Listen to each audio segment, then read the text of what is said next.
Well, hello, you beautiful, beautiful people. It's 7:20 in the AM, and so I wanted to share this little insight I had yesterday driving home from my job. So I was just thinking and kind of figuring out who I am, what I want to do with my life, all that good stuff, just kind of staying quiet and just kind of letting it flow. And this little thought came through me. This little thought just clicked. And it was, the enlightened person is not just a spiritual teacher who disregards their body. The spiritual teacher is one who understands their deep spiritual nature, understands who they are, while finding balance with who they are in the body, neglecting neither. So that kind of hit me, and I was like, wow. You know, it's true. A lot of people, a lot of us, all of us, we search for these answers, right? We have suffering, and then we have questioning, and then we have, hopefully, answers given or answers received. And sometimes not answers at all. Sometimes there's no answer for the question.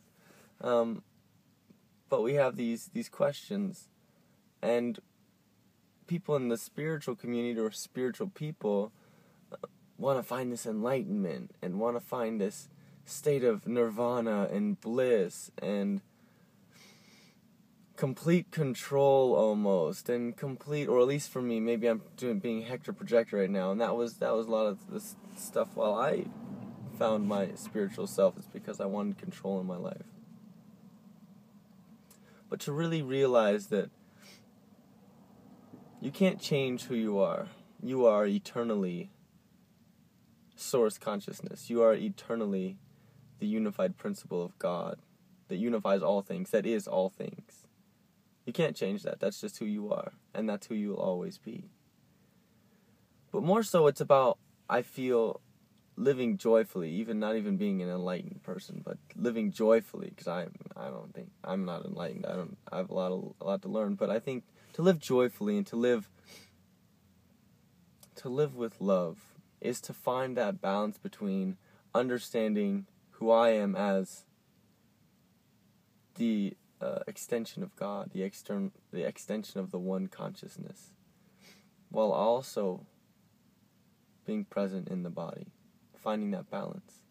Like Eckhart Tolle said, I read a quote the other day that was a very good one, and really all it was explaining was that I'm not the thoughts, but I am the perceiver of the thoughts. A lot of the times we associate the thoughts with us, the body with us, all these things, and as soon as we step back and become the perceiver of the experience, the perceiver of the thought, and no longer grip onto that, we're free.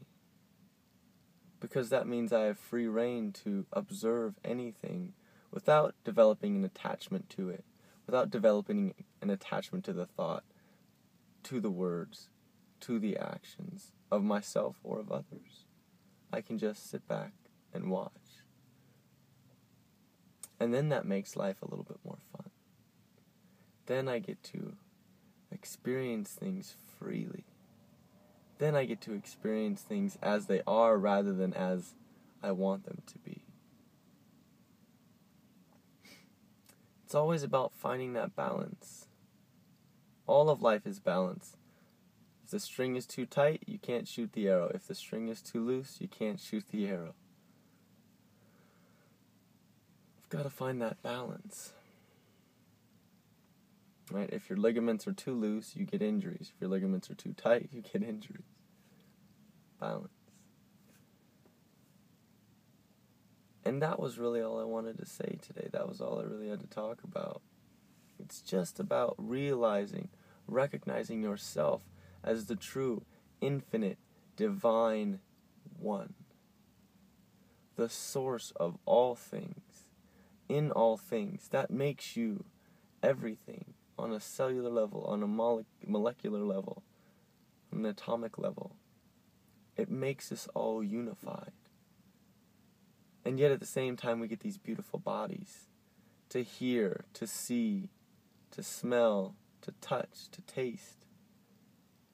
We get these beautiful, beautiful vessels that can interpret all these different things, all these different vibrations that are ourselves. And when we can have that awareness in each experience, I am that. I am that. It relieves us of the suffering of needing to change that, because that is who I am. And I can accept that. And it's infinite divine nature.